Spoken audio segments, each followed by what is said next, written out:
নমস্কার, এমসি নিউজে আপনাদের স্বাগত। আপনাদের সাথে আমি শ্রেয়সী। বিস্তারিত খবরে যাব, তবে তার আগে দেখে নেব এই মুহূর্তের সংবাদ শিরোনাম। ইংরেজবাজারে বিদ্যুৎ দপ্তরে তাণ্ডব চালানোর অভিযোগে ধৃত আরো 7 জন তৃণমূল যুবকর্মী। ধৃতদের পেশ মালদা জেলা আদালতে। সন্ধ্যায় কাজ সেরে বাড়ি ফেরার পথে আক্রান্ত বালুরঘাট ব্লকের স্বাস্থ্য আধিকারিক। চাকুর আঘাতে জখম হয়ে চিকিৎসাধীন হাসপাতালে। গাজলে বিজেপির মহিলা মোর্চার ডাকে কার্যনির্বাহী সভা। জেলা ও রাজ্য নেতৃত্বের উপস্থিতিতে অংশ নিলেন প্রায় 200-র বেশি মহিলা। এবং ভগ্নপ্রায় বিপজ্জনক বাড়িতে চূড়ান্ত অসহায় অবস্থার মধ্যে দিন কাটাচ্ছেন প্রয়াত গনি খানের বিশ্বস্ত অনুচরের পরিবার। মুখ ফিরিয়েছেন কংগ্রেসের বর্তমান নেতৃত্ব। আসছে বিস্তারিত খবরে। রথবাড়িতে বিদ্যুৎ দপ্তরে তাণ্ডব চালানোয় অভিযুক্ত যুব নেতা বিশ্বজিৎ রায় এখনো অধরা। তবে ঘটনায় জড়িত অভিযোগে পুলিশ আরো 7 জনকে গ্রেপ্তার করেছে। ধৃতদের আজ পেশ করা হয় মালদা জেলা আদালতে। এ নিয়ে এই ঘটনায় পুলিশ মোট 9 জনকে গ্রেপ্তার করতে সক্ষম হয়েছে। তবে বহিষ্কৃত যুবনেতা গ্রেপ্তার না হওয়ায় প্রশ্ন উঠতে শুরু করেছে পুলিশের ভূমিকা নিয়ে। মালদা শহরের রথবাড়িতে বিদ্যুৎ দপ্তরের ডিভিশনাল ম্যানেজারের দপ্তরে তাণ্ডব চালানোর অভিযোগে আরও 7 জন ধরা পড়ল ইংরেজবাজার থানার পুলিশের জালে। বিদ্যুৎ দপ্তরের আধিকারিকের করা অভিযোগের ভিত্তিতেই নিজের বাড়ি থেকে গ্রেপ্তার করা হয়েছে যুবকর্মীদের। উল্লেখ্য, গত শুক্রবার বিভিন্ন দাবি দেওয়া নিয়ে ডিভিশনাল ম্যানেজারের দপ্তরে ডেপুটেশন দিতে যান যুব তৃণমূলের কর্মীরা। অভিযোগ সংগঠনের সহকারী সভাপতি বিশ্বজিৎ রায়ের নেতৃত্বে তারা দপ্তরে ব্যাপক তাণ্ডব চালান। বিভাগীয় আধিকারিককে না পেয়ে স্টেশন ম্যানেজারকে চেয়ার থেকে টেনে তুলে হেনস্থা করার অভিযোগ ওঠে খোদ যুবনেতার বিরুদ্ধেই। ঘটনার দিনে অবশ্য শাসক দলের রাজ্য নেতৃত্ব 6 বছরের জন্য ওই যুবনেতাকে বহিষ্কারের সিদ্ধান্ত ঘোষণা করেন। যুবনেতা বিশ্বজিৎ রায় সহ আরও কয়েকজনের নামে লিখিত অভিযোগ দায়ের করেন ডিভিশনাল ম্যানেজার। সেই অভিযোগের পরই তৎপর হয়ে পুলিশ তদন্তে নামে এবং বেশ কয়েকজনকে গ্রেপ্তার করে। ধৃতদের রবিবার পেশ করা হয় মালদা জেলা আদালতে। তবে মূল অভিযুক্ত বিশ্বজিৎ রায় এদিনও আত্মগোপন করে থাকায় তাকে গ্রেপ্তার করা সম্ভব হয়নি।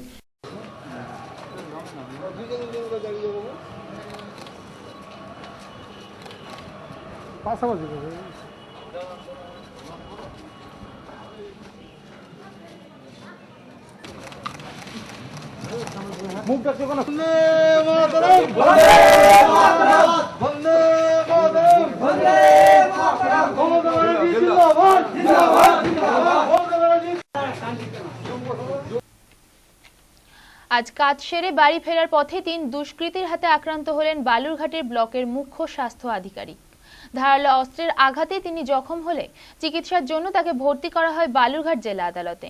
ঘটনার পরিপ্রেক্ষিতে 3 জনের নামে লিখিত অভিযোগ দায়ের হলেও পুলিশ কাউকে গ্রেপ্তার করতে পারেনি। দুষ্কৃতীদের হাতে আক্রান্ত দক্ষিণ দিনাজপুর জেলার বালুরঘাট থানার খাসপুর স্বাস্থ্য কেন্দ্রের ব্লক মুখ্য স্বাস্থ্য আধিকারিক। ঘটনাকে কেন্দ্র করে ব্যাপক চাঞ্চল্য ছড়িয়েছে স্থানীয় বাসিন্দাদের মধ্যে। বালুরঘাট থানায় লিখিত অভিযোগ দায়ের হলেও অভিযুক্তরা অবশ্য কেউ ধরা না পড়ায় ক্ষোভ ছড়িয়েছে জনমানুষে। রবিবার বালুরঘাট জেলা হাসপাতালে চিকিৎসাধীন স্বাস্থ্য আধিকারিক জানালেন, শনিবার সন্ধ্যার দিকে তিনি যখন কাজ থেকে ফিরছিলেন তখন পথের ধারে বসে মদ্যপান করছিল 3 যুবক। তিনি এর প্রতিবাদ করলে প্রথমে অশালীন ভাষায় গালিগালাজ করা হয় তাকে। এরপরে দুষ্কৃতীরা ধারালো অস্ত্র নিয়ে তার উপর চড়াও হয়ে তাকে আঘাত করতে থাকে। প্রাণ বাঁচাতে তিনি চিৎকার শুরু করলে এলাকার লোকজন ছুটে এলে পালিয়ে যায় দুষ্কৃতীরা। ঘটনার পর স্থানীয় বাসিন্দারাই তাকে উদ্ধার করে হাসপাতালে ভর্তির ব্যবস্থা করেন। অভিযুক্তদের মধ্যে 2 জনকে তিনি আগে থেকে চিনতেন বলে দাবি আক্রান্ত ওই স্বাস্থ্যকর্তার। তবে কি কারণে তারা হামলা চালিয়েছিল তা নিয়ে অন্ধকারে তিনি। এমন টাইমে দুষ্কৃতীরা রাস্তার সাইডে বসে মুখ খিস্তি করে গালাগালি করেছিল। আমি ওদের এখান থেকে উঠে যেতে বলি, এই কারণে আমার প্রথমে একটা ঘুষি মারে মাথায়, তারপরে আমি পড়ে যাই। পড়ার পরে আমার চাকু দিয়ে বা ছুরি দিয়ে আঘাত করে। তো যারা এই ঘটনা করলো তাদেরকে আপনি চেনেন?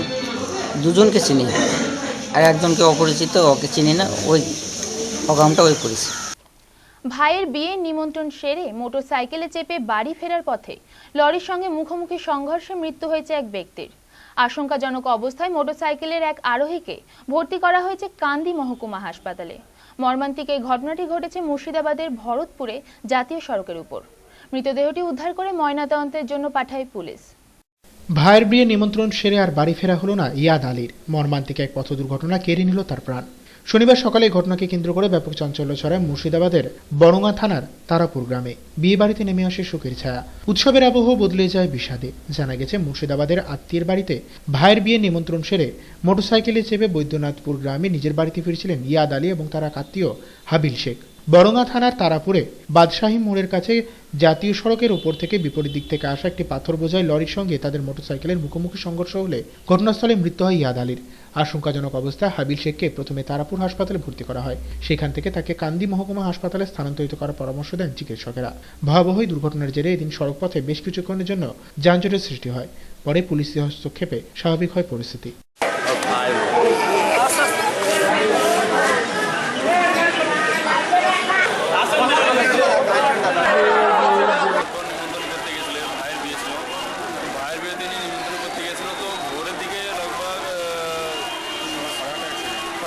আটটা এরকম অ্যাক্সিডেন্ট হয়ে যায়।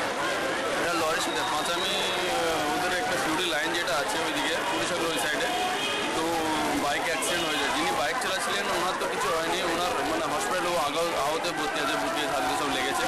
আর এই তো পুরো ডেথ হয়ে গেছে ফিলহাল আপনি যেটা দেখছিলেন। এখন সময় হয়েছে একটি বিরতির পর দক্ষিণ দিনাজপুরের গঙ্গারামপুরের হাট থেকে উদ্ধার প্রায় 150-র বেশি কচ্ছপ, পলাতক পাচারকারী।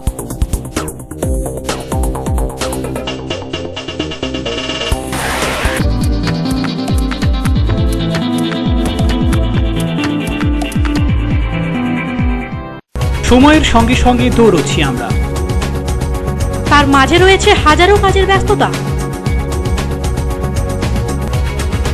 এই ব্যস্ততার মাঝে কি ঘটলো আজ সারাদিনে তা জানতে প্রতিদিন রাত 10টায় চোখ রাখুন টপ 7-এ।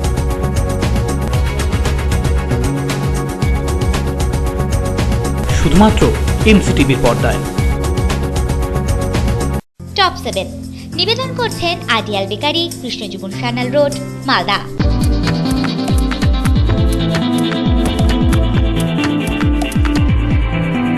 স্বাগত বিরতির পর।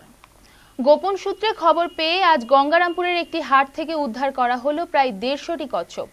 বন দপ্তরের কর্মীরা অভিযান চালিয়ে বিরল প্রজাতির ওই কচ্ছপগুলিকে উদ্ধার করতে সক্ষম হয়। তবে পাচারের ঘটনায় কাউকে গ্রেপ্তার করতে পারেনি অভিযানকারী বনকর্মীরা। এক শ্রেণীর মানুষের কারণে লুপ্ত হতে বসেছে প্রকৃতির বহু সম্পদ। ফলে ভারসাম্য বিঘ্নিত হচ্ছে পরিবেশের ভারসাম্য বজায় রাখতে বেশ কিছু প্রাণী এবং উদ্ভিদকে লুপ্তপ্রায় মর্যাদা দিয়ে তাদের সংরক্ষণের উদ্যোগ নিয়েছে সরকার। নিষেধাজ্ঞা জারি করা হয়েছে সেই সমস্ত প্রাণীর বেচাকেনায়। এর মধ্যে অন্যতম একটি প্রাণী কচ্ছপ। এর মাংস সুস্বাদু হওয়ার কারণে বেশ কিছু অসাধু ব্যবসায়ী নির্বিচারে হত্যা করে চলেছে এই সমস্ত প্রাণীদের। কচ্ছপের যথেষ্ট চাহিদা রয়েছে দক্ষিণ দিনাজপুর জেলায়। একাধিকবার অভিযান চালিয়ে বন দপ্তরের কর্মীরা বিরল প্রজাতির বহু কচ্ছপ উদ্ধার করেছেন। গ্রেপ্তার করা হয়েছে অনেককে, তবুও সম্পূর্ণ নির্মূল করা যায়নি এই ব্যবসা। রবিবার এমন ঘটনায় ফের প্রকাশ্যে এলো। এদিন গঙ্গারামপুর থানার পুলিশ কর্মীরা খবর পান গঙ্গারামপুরের একটি হাটে বিক্রি হচ্ছে কচ্ছপ। সেই খবর পাওয়ার সঙ্গে সঙ্গে তারা অভিযান চালান। পুলিশ আসার খবর আগেভাগে পেয়ে গিয়ে পালিয়ে যায় পাচারকারীরা। ঘটনাস্থল থেকে 2টি বস্তায় প্রায় 150-র বেশি কচ্ছপ উদ্ধার করে এদিন তুলে দেওয়া হয় বন দপ্তরের হাতে। আচ্ছা কমল বস্তা তো কমল ওটা স্যার বস স্টাফ কম ছিল।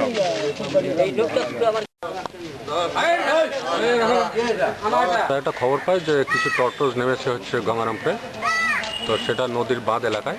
তো আমরা অনেক খোঁজাখুঁজি করতে করতে সেই জায়গাটা পৌঁছলাম, যেহেতু অপরিচিত জায়গা। ইতিমধ্যে আমি পুলিশ প্রশাসনকে মানে থানাকে কন্ট্যাক্ট করেছি এবং আমার এডিএফ যিনি রায়গঞ্জ দক্ষিণ দিনাজপুরে বালুঘাটে অবস্থান করছেন তাকে আমরা ইনফরমেশন করেছি। করে আমরা ওখানে খোঁজাখুঁজি করতে করতে দেখলাম একটা ঘেরা জায়গাতে, সেখানে বেশ কিছু এইসব মাল রয়েছে। বিজেপির মহিলা মোর্চার কার্যনির্বাহী সভা আজ অনুষ্ঠিত হলো গাজলে। প্রায় 200-র বেশি মহিলা অংশগ্রহণ করেছিলেন এই কর্মসূচিতে। আসন্ন বিধানসভা ভোটের জন্য পুরুষ কর্মীদের পাশাপাশি মহিলাদেরকেও এখন থেকেই সংগঠন মজবুত করতে নেমে পড়ার আহ্বান জানান সংগঠনের জেলা ও রাজ্য নেতৃত্ব। গাজলে ক্রমশ শক্তি বাড়াচ্ছে বিজেপি। আসন্ন বিধানসভা নির্বাচনের আগে মহিলা ভোট ব্যাংকে করায়ত্ত করার উদ্দেশ্য নিয়ে শুরু হয়েছে মহিলাদের মধ্যে সংগঠন বিস্তারের প্রক্রিয়া। সেই প্রক্রিয়ার অঙ্গ হিসেবে রবিবার গাজলে অনুষ্ঠিত হয়ে গেল ব্লক কার্যকরণী সভা। প্রায় কয়েকশো মহিলা হাজির ছিলেন এই রাজনৈতিক কর্মসূচিতে। জেলা ও ব্লক স্তরের মহিলা মোর্চার নেত্রীদের পাশাপাশি প্রধান বক্তা হিসেবে উপস্থিত ছিলেন সংগঠনের রাজ্য সম্পাদিকা কৃষ্ণা পাল। রাজ্যে ক্রমাগত নারী নির্যাতন বেড়ে চললেও মুখ্যমন্ত্রী তথা রাজ্য সরকার নীরব দর্শকের ভূমিকা পালন করছে বলে অভিযোগ তোলেন তিনি। এই অপরাধ প্রবণতা দূর করে মহিলাদের সামাজিক সুরক্ষার স্বার্থেই বিজেপিতে সকলকে যোগদান করার আহ্বান জানান তিনি।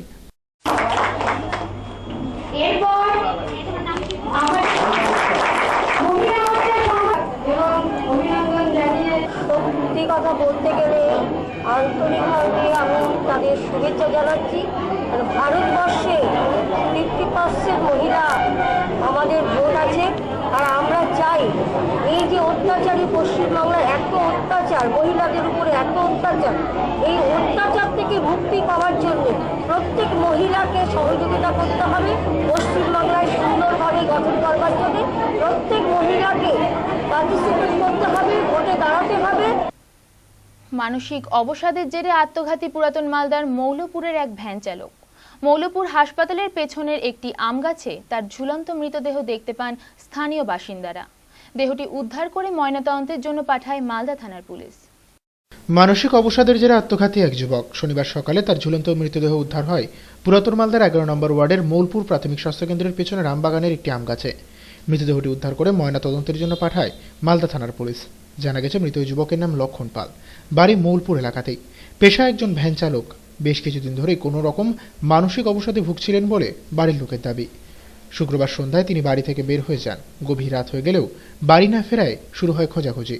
শেষ পর্যন্ত শনিবার সকালে মৌলপুর হাসপাতালের পেছনের আমবাগানের একটি গাছের উঁচু মগডালে তার ঝুলন্ত মৃতদেহ দেখতে পান স্থানীয় বাসিন্দারা। খবর ছড়িয়ে পড়তে ঘটনাস্থলে ভিড় জমান বহু মানুষ। ছুটে আসেন তার বাড়ির লোকজন। মর্মান্তিক এই ঘটনায় শোকে ভেঙে পড়েন তারা। মালদা থানায় খবর দেওয়া হলে পুলিশ ঘটনাস্থলে পৌঁছে মৃতদেহটি উদ্ধার করে ময়নাতদন্তের জন্য পাঠায়। ঘটনার পরিপ্রেক্ষিতে মালদা থানার পুলিশ একটি অস্বাভাবিক মৃত্যুর মামলা রুজু করে তদন্ত শুরু করেছে। দেখছি ছেলেটি গাছের উপরে ফাঁসি লেগে আছে, ঠিক আছে? তো আমি দেখি সবাই নিচে ফাঁসি লাগে, একে দেখছি উপরে ফাঁসি লেগে আছে। বাড়ি জানা গেছে বাজামারি, লেউ বাগানে বাড়ি। কি করতে ছেলেটা ভ্যান চালাতো। পুলিশ এসেছে, তদন্ত করছে, দেখছে। এখন সময় হয়েছে আরেকটি বিরতির পর পুরাতন মালদার নারায়ণপুরে অনুষ্ঠিত হলো বিএসএফ এর প্রতিষ্ঠার সুবর্ণ জয়ন্তী বর্ষ উৎসব। রক্তদান শিবিরে রক্ত দিলেন প্রায় 70 জন।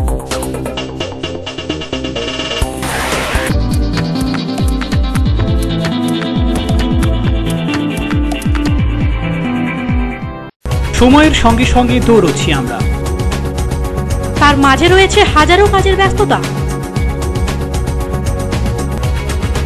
এই ব্যস্ততার মাঝে কি ঘটলো আজ সারাদিনে, তা জানতে প্রতিদিন রাত 10টায় চোখ রাখুন টপ 7-এ।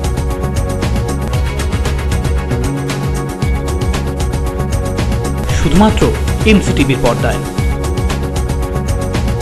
টপ 7 নিবেদন করছেন ideal bakery, Krishnajiban Sanyal road, Malda.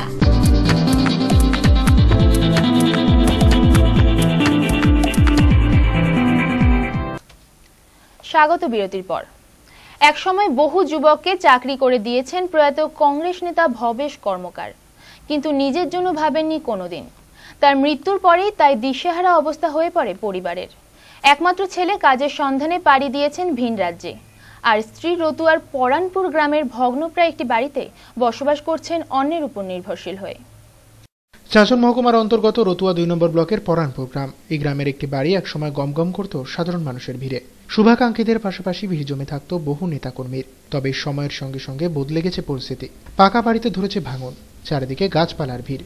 সেই জঙ্গলাকীর্ণ এলাকার মধ্যে কার্যত চূড়ান্ত অসহায় অবস্থার মধ্যে দিয়ে দিন কাটাচ্ছেন একসময়ের দুর্দণ্ড প্রতাপ কংগ্রেস নেতা ভবেশ কর্মকারের স্ত্রী এলা কর্মকার। তাদের একমাত্র ছেলের এলাকায় কোনো কাজ জুটেনি। বাধ্য হয়ে দিনমজুরের কাজে সে পাড়ি দিয়েছে ভিন রাজ্যে, আর বৃদ্ধা মা রয়েছেন অপরের উপর নির্ভরশীল। গ্রামের বাসিন্দাদের কাছে সেই চিন্তেই চলে সংসার। ভগ্নপ্রায় বাড়িতেই বিপজ্জনকভাবে বাস করলেও তা সংস্কার করার স্বপ্ন কার্যত বিলাসিতা মনে হয় সত্তরোর্ধ্ব মহিলার কাছে। একসময় গনি খান চৌধুরীর ঘনিষ্ঠদের মধ্যে অন্যতম ছিলেন ভবেশ কর্মকার। রতুয়া 1 এবং 2 নম্বর ব্লকের কংগ্রেসের শেষ কথা ছিলেন তিনি। রতুয়ায় গেলে গনি খান চৌধুরী উঠতেন তার বাড়িতেই। সেই সব দিনের কথা এখনো স্মৃতিমেদুর করে তোলে এলা দেবীকে। জানালেন একসময় গনি খানকে বলে এলাকার কত যুবকের চাকরির ব্যবস্থা করে দিয়েছেন তার স্বামী। দল অন্তপ্রাণ ভবেশ কর্মকার নিজের ভবিষ্যতের কথা চিন্তা করেননি কোনোদিনই। তাই তার মৃত্যুর পরে স্ত্রী এবং সন্তানকে কাটাতে হচ্ছে পরনির্ভরশীল হয়ে। কেউ খোঁজ রাখে না তাদের, এমনকি কোনো দিন অনাহারেও তাকে কাটাতে হয় বলে দাবি প্রয়াত এই কংগ্রেস নেতার স্ত্রীর। বর্তমান প্রজন্মের কোনো নেতাকর্মী মনে রাখেননি তাকে।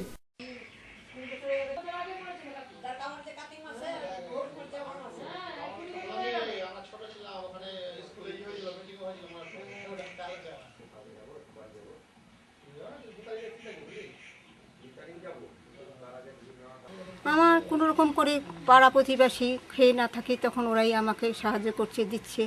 এটুকু যখনই পাচ্ছি তখন খাচ্ছি, যখন না খাচ্ছি তখন না খেয়েই থাকছি। আপনার স্বামী যে সময় পার্টি করতেন, হ্যাঁ, সে সময় কি আপনার বাড়িতে নেতা নেত্রী আসতেন? অনেকে আসতেন এবং তারাও তো এখন কেউ যোগাযোগ কেউ করছেন না, কেউ এসে দেখছেও না। কোনো নেতা নেত্রী আসেন না, গনি খান এসছেন, সে সময় আসতেন। হ্যাঁ। এখন কেউ আসে কি না। পরিবার থেকে আসে না। তো আপনার ছেলে এখন কোথায় থাকে? বাইরে গেছেন দাদন খাটতে। আচ্ছা, আপনার শুনছি যে আপনার স্বামী অনেকেই চাকরি দিয়েছে নাকি, এটা কথা ঠিক? হ্যাঁ ঠিক, অনেক লোককে দিয়েছেন। পেনশন পাচ্ছেন আপনি? না, পেনশনও পাচ্ছি না, ভাতাও পাচ্ছি না। এখন ভাবছি যে তোমরা একটু কিছু আমাকে সহযোগিতা করে দেবে, তারপর তো আমি সেটুকুই নিয়ে আমি চিন্তাধারায় আছি। রাজনীতির কারবারিরা দলের দুঃসময়ের সঙ্গীকে মনে না রাখলেও সাধারণ মানুষের মনের স্মৃতিকোঠায় এখনও জলজল করে প্রয়াত এই কংগ্রেস নেতার নাম। এখনও কৃতজ্ঞ চিত্তে তারা স্মরণ করেন সাধারণ মানুষের জন্য এই মানুষটির ভূমিকার কথা। বরকতদা আসলে এখানেই আসতেন, তো তার স্ত্রী এখন খুব শোচনীয় অবস্থা।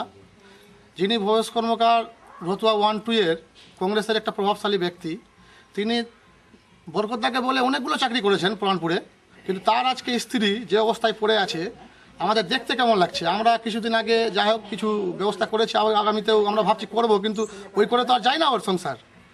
আমরা চাইছি যে ইনি যে এতদিন ধরে মানুষের সেবা করেছেন, ইনার স্বামী, ইনার জন্য কেউ এখন পর্যন্ত তাকাচ্ছে না, কোনো নেতা নেত্রী এখনও পর্যন্ত এ বাড়িতে আসে না।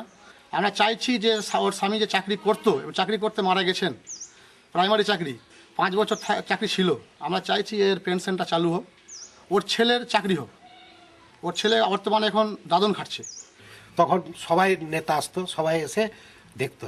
তারপরে যখন উনি মারা গেলেন, ভবেশ কর্মকার যখন মারা গেলেন, তখন আর কেউ আসে না।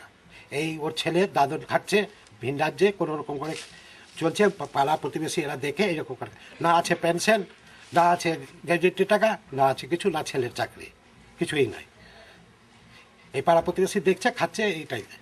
যাদেরকে চাকরি দিয়েছে তারাও দেখা করে না যে তার ফ্যামিলিটা কি অবস্থায় আছে। পার্টির লোক আসে দেখতে? না, আসে না। বা কোনো নেতা নেত্রী? না, কোনো নেতা নেত্রী না। ওই যখন মারা গেলেন যেদিন, সেই দিনই দেখা আসলেন, তারপর থেকে আর কোনো খোঁজ নেই যে ফ্যামিলিটা কি হলো। রতুয়া 2 নম্বর ব্লক কংগ্রেস সভাপতি তাজিবুর রহমান অবশ্য জানান, প্রয়াত কংগ্রেস নেতা ভবেশ কর্মকারের স্ত্রী বা পুত্ররা কি অবস্থায় রয়েছেন তা তার জানা নেই। তবে তারা যদি নিজেদের প্রয়োজনের কথা জানান তবে সাধ্যমতো সাহায্য করার আশ্বাস দিয়েছেন তিনি। বর্তমান পজিশনে কি পজিশন আছে আমার জানা নেই, তবে ভবেশ বাবু আমার নেতা ছিলেন, আমার শ্রদ্ধেয় ব্যক্তি। ওনার দুখানা পরিবার, কোন পরিবারে কি অবস্থা আছে সেটা আমি ঠিক এখন বলতে পারছি না। তবে ওনারা যদি আমার হেল্প চান, আমি 100% আমার দিক থেকে এবং কংগ্রেস দলের পক্ষ থেকে ওনাদের হেল্প করব। বিএসএফ এর প্রতিষ্ঠার সুবর্ণ জয়ন্তী বর্ষ উদযাপিত হল পুরাতন মালদার নারায়ণপুর বিএসএফ ক্যাম্পে। এই উপলক্ষে এদিন আয়োজন করা হয়েছিল এক রক্তদান শিবিরের। প্রায় 70 জন দাতা এই শিবিরে রক্তদান করেন। দেশজুড়ে সাড়ম্বরে উদযাপিত হচ্ছে সীমান্তরক্ষী বাহিনীর প্রতিষ্ঠার সুবর্ণ জয়ন্তী বর্ষ। এই উপলক্ষে বছরভর নেওয়া হয়েছে নানা কর্মসূচি। শনিবার এই বিশেষ দিনটি পালন করা হয় পুরাতন মালদা নারায়ণপুর বিএসএফ ক্যাম্পে। বিএসএফ কর্তৃপক্ষ এবং জওয়ানদের পাশাপাশি কর্মসূচিতে সাহায্যের হাত বাড়িয়ে দেয় রাষ্ট্রায়ত্ত একটি ব্যাংক। এছাড়াও এগিয়ে আসেন এলাকার সাধারণ মানুষজন। প্রায় 70 জন এদিনের শিবিরে স্বেচ্ছায় রক্তদান করেন। সংগৃহীত রক্ত মুমূর্ষু রোগীদের চিকিৎসার স্বার্থে তুলে দেওয়া হয় জেলা ব্লাড ব্যাংক কর্তৃপক্ষের হাতে।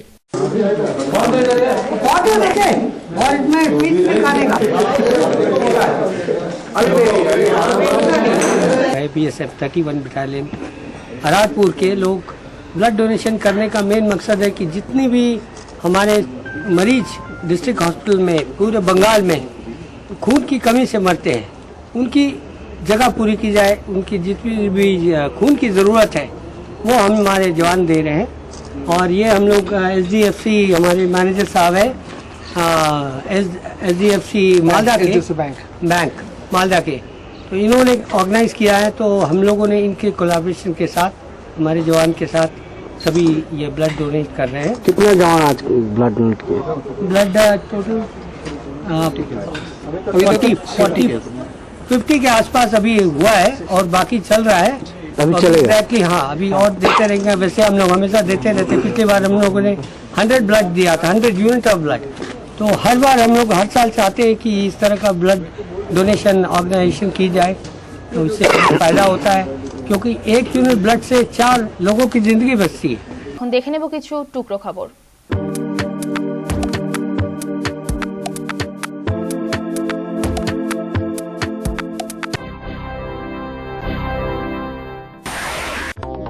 বিয়ের প্রলোভন দিয়ে একাধিকবার নিজেরই ছাত্রীকে ধর্ষণের অভিযোগে চাঁচল 2 নম্বর ব্লকের ধানগাড়া বিশনপুর হাই মাদ্রাসা শিক্ষক মোহাম্মদ মানবুর আলীকে গ্রেপ্তার করল চাঁচল থানার পুলিশ। গ্রেপ্তার করার পর তাকে চাঁচল আদালতে পাঠানো হয়।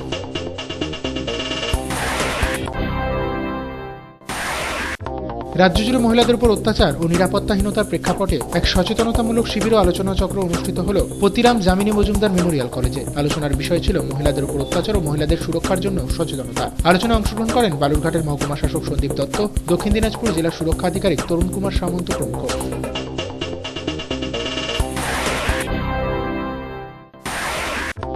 গ্রামবাসীদের জমিদান এবং সরকারি বরাদ্দকৃত অর্থে নির্মিত ভবন সাংস্কৃতিক মঞ্চের আনুষ্ঠানিক উদ্বোধন হল কুমারগঞ্জের মঞ্জুরিচক রায়খন উচ্চ বিদ্যালয়ে। 500 ছাত্রছাত্রী একসঙ্গে বসতে পারে এমন হলঘরের উদ্বোধন করেন বিদ্যালয়ের প্রধান শিক্ষক রবিউল হোসেন সরকার।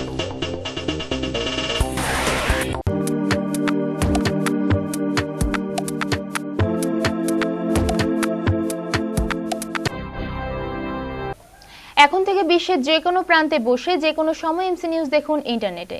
লগ অন করুন www.livefnews.com। সারাদিনের বাছাই করা খবর দেখতে চোখ রাখুন প্রতিদিন রাত 9টায়। শেষ করার আগে সংবাদ শিরোনাম আরও একবার।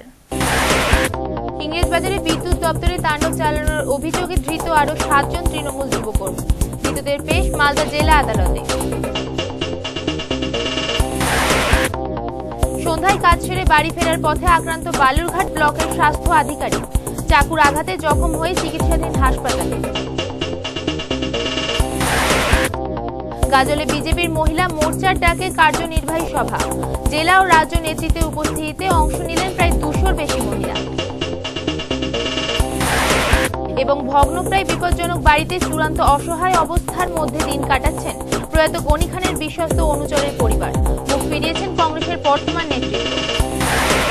এখনকার মতো এমসি নিউজ এই পর্যন্তই। দেখা হবে পরবর্তী বুলেটিনে। নমস্কার।